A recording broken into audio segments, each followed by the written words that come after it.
Okay, I've hit record and we're starting in three, two, one. I'm just a bill, yes, I'm only a bill, and I'm sitting here on Capitol Hill. Yeah. You know what we're doing today? Schoolhouse Rock, baby. Sweet. I am Zig with your Just Nerdery, and again, a special guest star, the internery K3. Yay, it's Timothy. All right, so today for Just Nerdery episode 2, we're going to talk about Schoolhouse Rock. Yeah, everybody knows Schoolhouse Rock. And if you don't, what rock have you been living under? Because it's not the same one. Very nice point. Um, so we probably ought to start with talking about what Saturday morning cartoons were because there's a whole group of people who don't know. Saturday morning cartoons is a colloquial term for the original animated series and live action programs that were typically scheduled on Saturday and Sunday mornings in the United States on the big three television networks. Uh, the genre's popularity had a broad peak in the mid 60s through the mid 90s. Over time, it declined in the face of changing cultural norms, increased competition from formats available at all times, and heavier regulations. In the last 2 decades of the genre's existence, Saturday morning and Sunday morning cartoons were primarily created and aired to meet regulations on children's television programming in the United States, or EI minor television networks. In addition to the non-commercial PBS, and some markets continue to air animated programs on Saturday and Sunday while partially meeting those mandates. So, how it broke down is in the United States, the generally accepted times for these and other children's programs to air on Saturday mornings were from 8 a.m. to approximately 1 p.m. Eastern time zones, which we're in Central, so it would have been 7 to noon. Until the late 1970s, American networks also had a schedule of children's programmings on Sunday mornings. Through most programs at this time were repeats of Saturday morning shows that were already out of production. In some markets, some shows were preempted in favor of syndicated or other types of local programming. Saturday morning and Sunday morning cartoons were largely discontinued in Canada by 2002, and in the United States, the CW continued to air non-EI or educational information cartoons as late as 2014. Among the big three traditional major networks, the final non-EI cartoon to date, Kim Possible, last aired in 2006. I remember watching that one. Yeah, yeah. Kelsey was obsessed with Kim Possible when she was little. Although the Saturday morning time slot had always featured a great deal of children's television beginning in the early 50s, the idea of commissioning new animated series for broadcast on Saturday mornings caught on in the mid 60s when the networks realized that they could concentrate kids' viewing uh, on that one morning to appeal to advertisers, notably manufacturers of toys and breakfast cereals.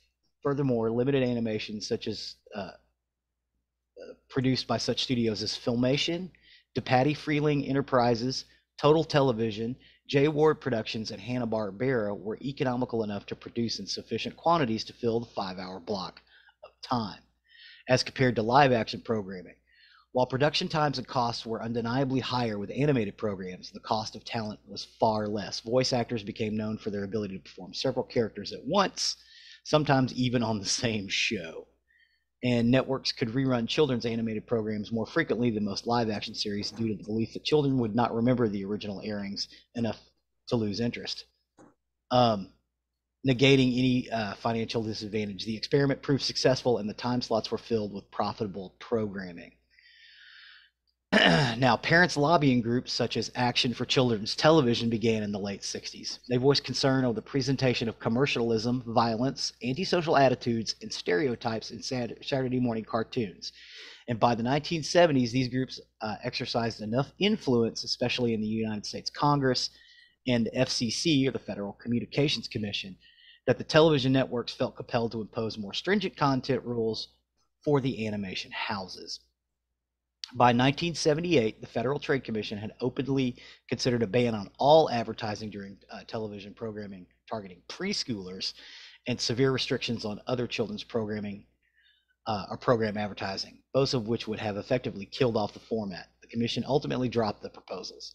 The networks were encouraged to create educational spots that endeavored to use animation and or live action for enrichment content, probably as a compromise between the advocacy groups on the one hand and the networks and the producers on the other. So This this is that where essentially gave us the He-Man type moral of the story at the end cartoon. yes. So He-Man was actually an after school program as well as GI Joe. They also have these little bits at the end to satisfy these people. Well, all three of the networks decided that in addition to some of these bits that ran on the actual shows, they would do interstitial bits during the commercial breaks. So ABC went all in on this, and they actually did 3 different interstitial shows. They did Schoolhouse Rock, Time for Timer, and The Bod Squad. CBS had news segments called In the News, and they would show these little news where they would basically take the news and they would take out some of the violent and horrific content and then just show the other stuff. This is what's going on in the world. This is in the news. And it was pretty cool.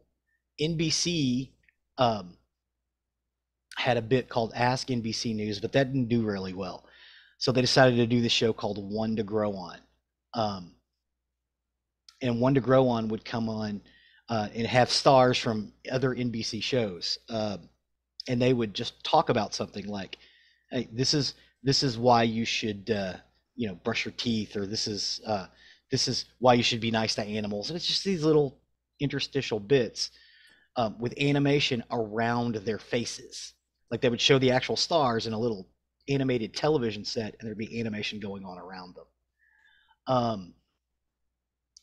So all 3 of the big networks did this. But I want to mostly concentrate on talking about Schoolhouse Rock. Schoolhouse Rock is an American interstitial program series of animated musical education short films and later music videos that aired during Saturday morning children's programming on ABC. The theme covered included grammar, science, economics, history, mathematics, and civics. The series' original run lasted from 1973 to 1984. It was later revived from 93 to 96, and additional episodes were produced in 2009 for direct-to-video release. Now, when you guys were kids, I bought videos of this. I remember the polar bear one where they're talking about the global warming and stuff, and yes, it was like, wow. Those are some of the later ones. Yeah. Yeah. They've done some a little more recently as well, but they're all out there. They're all available on Disney Plus, and I got you guys into them when you were little, and Lorelai likes them as well. Yeah. Yeah, but you can go out and catch them all on Disney Plus. They're all out there. So the series idea was a guy by the name of David McCall. He was an advertising exec of McCaffrey and McCall, who noticed his young son was struggling with learning his multiplication tables, despite being able to memorize the lyrics of many Rolling Stones songs. So McCall hired musician Bob Duro to write a song that would teach multiplication, which became 3 is the Magic Number. Tom Yo, an illustrator at McCaffrey and McCall, heard the song and created a visual to accompany it, which they animated. Radford Stone, producer and writer at ABC, suggested they pitch it as a television series, which caught the attention of Michael Eisner, senior vice president in charge of programming and development at ABC. The cartoon director was Chuck Jones. I gotta say, it's one of the very few good things that Mike Eisner has done. Yeah, Schoolhouse Rock? Oh, absolutely. Yeah. Everything else when he was underneath Disney. Yeah. Yeah, I'm with you. The first video of the series was 3 is a Magic Number. It originally debuted during the debut episode of Curiosity Shop. What Curiosity Shop was in 1969 they started Sesame Street on PBS, and ABC wanted to get in on that game because they saw how wildly popular Sesame Street is. So ABC commissioned Chuck Jones to do a show for a few years that would compete with Sesame Street. and it would have stuff like this in it because Sesame Street's got a lot of little videos and stuff in it, right? It was called the Curiosity Shop. Um, but Curiosity Shop only lasted a couple of years. I barely remember it because they would show it in reruns. Because I was born in '73, and occasionally I'd catch episodes of it on like a local channel where they'd rerun it. But Curiosity Shop was pretty cool. Anyway, so Schoolhouse Rock debuted as a series in January of '73 with Multiplication Rock, a collection of animated music videos adapting the multiplication tables to songs written by Bob Duro, and performed most of the songs, with Grady Tate performing 2, Blossom Dearie performing 1 during the seasons. General Foods was the series' first sponsor. Later sponsors of Schoolhouse Rock segments also included Nabisco, Kenner Toys, Kellogg's, and McDonald's. During the early '70s, Schoolhouse Rock was one of several short format animated educational shorts that aired on ABC's children's lineup. The others included Time for Timer, which I have included in our video. A lot of people thought that Time for Timer was actually part of Schoolhouse Rock, but it wasn't. Time for Timer was developed by DePatie Freeling. DePatie Freeling are the people that brought you Pink Panther and the Inspector and Tijuana Toads and Da-da, da-da, da-da, da-da, da-da, da-da, da-da. yes, those guys. And the Bod Squad. Of the 3, Schoolhouse Rock was the longest running. George Newell and Tom Yo were the executive producers and creative directors of every episode, along with Bob Duro as musical director. The first season was followed in short order by a second season that ran from '73 to '75 entitled Grammar Rock, which included nouns, verbs, adjectives, and other parts of the speech, such as conjunctions. Oh, yeah, conjunction, junction. What's What's your function? Looking up phrases and clauses. I love the fact that my teachers, even nowadays, will literally play these old Schoolhouse Rock songs because they still work. Yeah. They're still very good at teaching kids Oh, yeah. what a conjunction is. When I was in 3rd and 4th grade, we watched all of the math ones in math class because it helped us memorize that stuff. Yeah. So yeah, they did the parts of the speech. The show added the services of Jack Sheldon, a member of the Merv Griffin Show house band, as well as Lynn Ahrens. Both of them contributed to the series through the rest of its run. Blossom Dearie returned for a second episode, and Ezra Mohawk joined the cast as a recurring singer. To coincide with the upcoming United States bicentennial in '76, the 3rd season was called American Rock, airing in '75 and '76. It had music videos covering the structure of the United States government, such as I'm Just a Bill, which may be the most popular Schoolhouse Rock song. It may be the most popular, but it never can beat Figure Eight. Figure Eight. Oh, Figure Eight is beautiful. Along with the important moments in American history, examples include the preamble and Mother Necessity. A 4th series titled Science Rock followed in '78 and '79 and included a broad range of science-related topics. The first video of the season, A Victim of Gravity, parodied elements of the hit film Grease. It featured a rare guest appearance from a pop band with recently reunited doo-wop group The Tokens provided the vocals. In addition to episodes describe the human body's anatomical systems, the nervous, circulatory, skeletal, and digestive systems each received a music video. Episodes describing the physical science such as astronomy, meteorology, and electricity were also included, as was the Energy Blues, an environmentalist themed video. So the Science Rock, that's where you get Interplanet Janet, which is one of my favorites. A 5th follow-up series titled Scooter, Computer, and Mr. Chips, featuring the titular characters, the only music video in this series to feature any recurring characters, premiered in the early '80s and comprised just 4 segments about home computer technology, which was just emerging onto the scene. As the references are depicted quickly became outdated due to the rapid advance of technology, i.e. Moore's Law, these segments stopped airing after 1985 and were not released on home video until a 30th anniversary DVD in 2002. Those are still around. You can see those on uh, Disney Plus, and of course, I think we've got the DVD set of them somewhere. But yeah, the the computer and Mr. Chips were they didn't run very long because all the stuff was outdated by the time they'd finished it. Um, Another series they did was called Time for Timer. This is the one that was done, one of the ones that was done by DePatie at Freeling of Pink Panther fame. It was a series of 7 short public service announcements broadcast on Saturday mornings on ABC. It started in 1975. The animated spot featured Timer, a tiny cartoon character who represents the sense of time in the human body. Timer was in charge of what a person felt. It was time to eat, time to sleep, etc.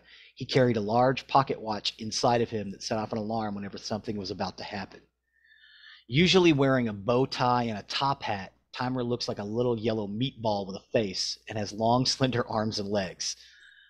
Timer has limited magical powers such as teleportation, which he uses to exit his host's body from time to time.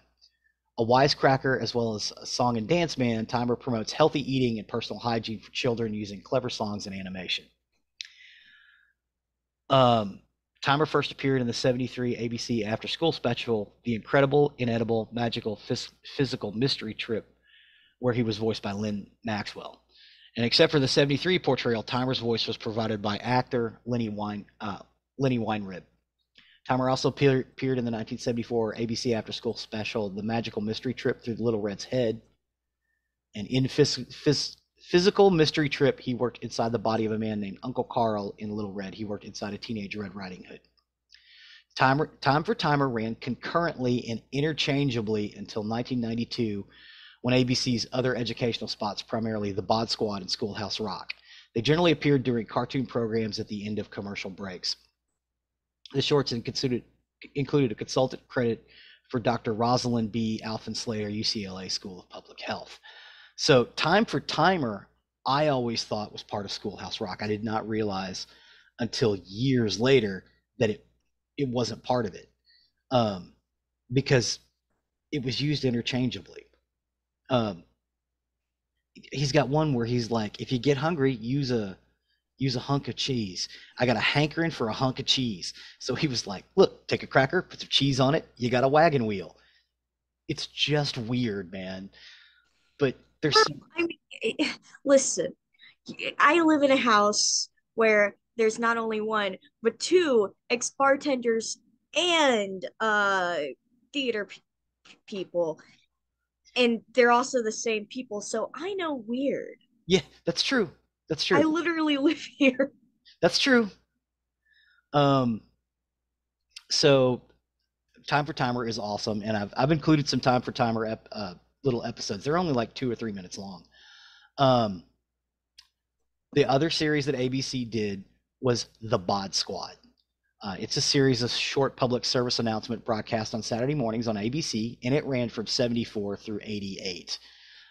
They were 30 seconds to 1 minute, and they promoted healthy nutrition and personal hygiene through humorous, animated, and catchy musics with clever lyrics. The shorts were written by Lynn Ahrens and animated by, again, DePatie Freeling.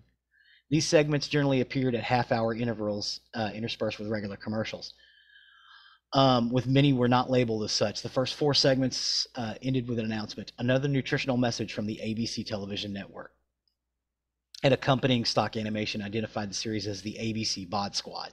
The same original segments produced in the 70s repeated every Saturday morning for several years, so that many, if not most, American TV-watching children during that period are familiar with them. Throughout the 70s and 80s, ABC broadcast several other series of educational public service cartoons. Again, Time for Timer and Schoolhouse Rocks. But most people didn't realize there were 3 different units that were doing these, because they all kind of blended together.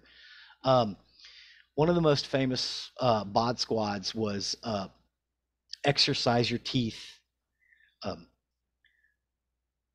by the Choppers, which was like a doo-wop group. You know, you want something from Chopper. You know, Chopper, yeah, that's me. You want to get some exercise, exercise your teeth. Exercise your choppers with some good hard food. Exercise your choppers and some chew, chew, chew. And it's bizarre. But again, I've included Chopper on there Well, of course you're including Chomper. in the YouTube page for this particular episode, Nerdery or just Nerdery episode 2. I, Yeah. I titled it Schoolhouse Rock because that's mostly what we're going to talk about. But I thought if we talked about Schoolhouse Rock, we got to talk about Time for Timer and the Bod Squad. One that was don't drown your food. If you got vegetables, don't drown them in ranch or whatever. It's a good one too. Okay. I know don't drown your vegetables in ranch and stuff, but listen, a little bit of butter, a little bit of seasoning on some Brussels sprouts, and you can make and then bake them in the oven. Oh yeah, oh yeah. That's fucking delicious. Yes, If it anybody's is. ever tried that. Yes, it is. It is. It's exceptional, and yeah, a little bit of butter, a little bit of seasoning goes a long way. What this particular show was talking about, like people would just take like a in the cartoon, they take like a carrot and then just pour a whole bowl of, I'm assuming it's ranch. I think they call it dressing, yeah, over it. So yeah, don't drown your food. A Yeah, little they goes gotta a long rinse way. them out. Yeah, yeah. Yeah. Brussels sprouts need a little bit of butter. I get it. Yeah. So CBS did their own. It was called In the News. In the News is an American series of 2-minute television video segments that summarize topical news stories for children and preteens. The segments were broadcast in the United States on CBS from 1971 to 1986.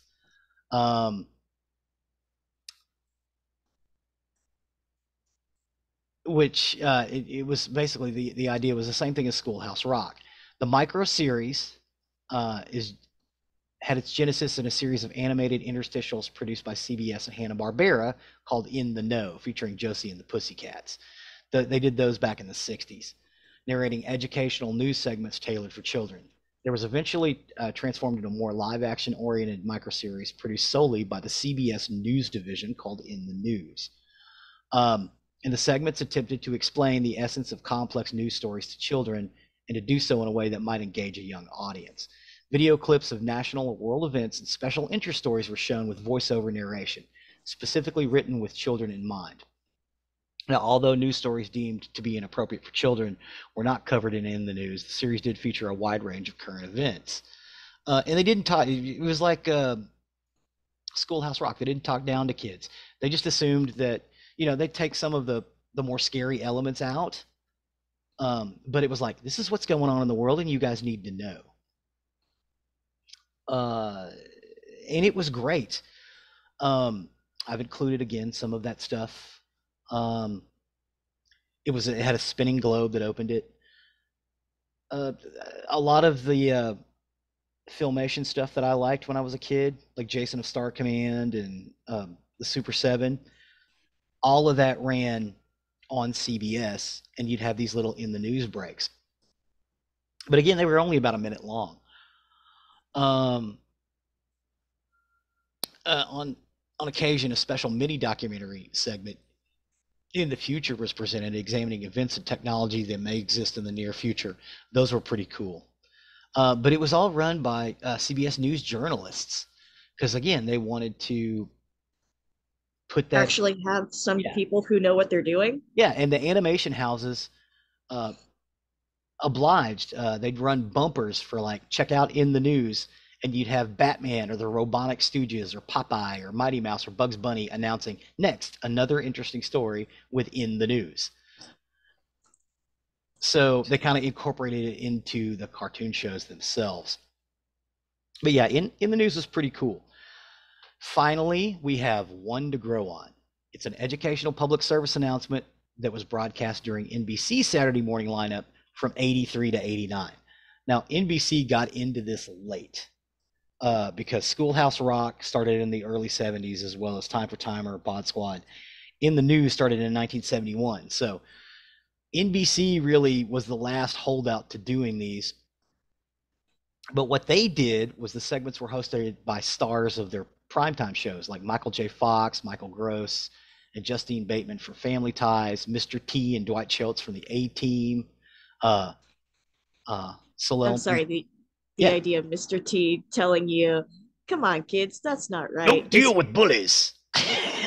Exactly. It was awesome. um, Soleil Moon Frye from Punky Brewster, David Hasselhoff from Knight Rider, as well as Kit. The they got the fucking car. Yes, yes, they did.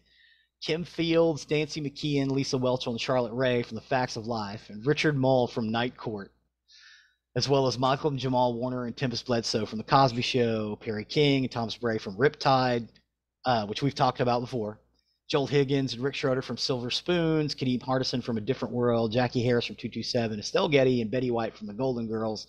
I have included, Betty White. yeah, I've included one of the Betty White ones in our playlist. It is awesome. But again, what they would do is they'd have this little birthday cake with these candles, because that was the thing. You'd have, if you were turning 10, you had 10 candles plus an extra one for one to grow on. And it would morph into these kids talking and eating ice cream, and then it would morph into this television screen, and the star would appear in the television screen. And then they'd show little stuff on what they were talking about, and they would start talking. But the animation was around the star's head the whole time. It sounds very trippy, almost like it does belong in the 70s, though. Yeah, I Do you know, agree? but yes, yeah, I do. But it had, okay, so it was mostly done with what appeared to be like line drawings and watercoloring, so it had a very 1980s feel to it. But again, it was, NBC got into it late to the game, but they kind of brought some power to it. The one to grow on was pretty cool. Many of the celebrities featured were from sitcoms, other shows kids were not familiar with, like Renee Enriquez from the adult-oriented primetime show Hill Street Blues also hosted a segment specifically on how children should not watch his TV show since it was broadcast too late, past their bedtime. Which is kind of funny. Yeah. Kid, what are you watching? How do you know me? That's not right. Pro athlete Ozzie Smith did a one that was revolved around the issue of using snuff, where Smith explained to a segment that he is not a user of snuff and has nothing to do at all with baseball playing ability or the image of the big leagues, because he was a baseball player. And of course, Nancy Reagan did the Just Say No campaign. Blech. Jaleel White and other child actors also did it. And at the end, they would end it with, and that's One to Grow On. One to Grow On received an Emmy Award in 1987, but they stopped doing it. They were like, because the animation kind of got old. Because again, like you said, it was kind of trippy in the 70s, but done in 80s colors. But by 1989, it was tired. So they did a new one called The More You Know. And you've seen The More You Know. It's in memes. The star with the rainbow behind it, it says The More You Know. Yeah. Okay, they started running those in 1989, and they would have like Tom Brokaw, or I know there's an Ed Asner one I think I've included, which I always thought was really great. I love Ed Asner. Rest in peace. Mm-hmm. I do love, usually during the interviews, he'd be like, "Hi, I'm Ed Asner," and pull out like a pocket knife and open it, and it's like, he's threatening me. Yeah, Ed Asner is awesome. But yeah, that's basically it for Schoolhouse Rock. Other than these things are incredible. They're out there. You can go and check our YouTube playlist to see a bunch of examples of these. I've included several: Schoolhouse Rock, The Bod Squad, Time for Timer. All of the Schoolhouse Rock stuff is available on Disney Plus now, including the ones they stopped showing because they were antiquated. Out of date. Yeah. But I'm hoping someone picks up the Time for Timer, Bod Squad, and some of the other ones like One to Grow On. They are all out on YouTube, and I've grabbed several examples. But yeah, that's about it for Schoolhouse Rock. Thanks for going on that trip with me. Yeah, no problem. Excellent. So that'll about wrap it up for our Just Nerdery episode, Just Nerdery episode 2, while we're on hiatus. K3's just has agreed to do some of these with me, so I really appreciate it. Thank you so much. Of course. Again, to our Patreons, thank you again so much for sticking with us and keeping our show up, because it still costs to put this stuff out. You can always go to our YouTube page and look at our playlist for every single episode. We've got stuff where we talked about. I usually put those up before the episode comes out, so if you want to look at them beforehand and see how that works, that's fine too. So again, With that, I have been Zig with your Just Nerdery. And I'm Kim with your Internery. Cue the music. That's me doing music.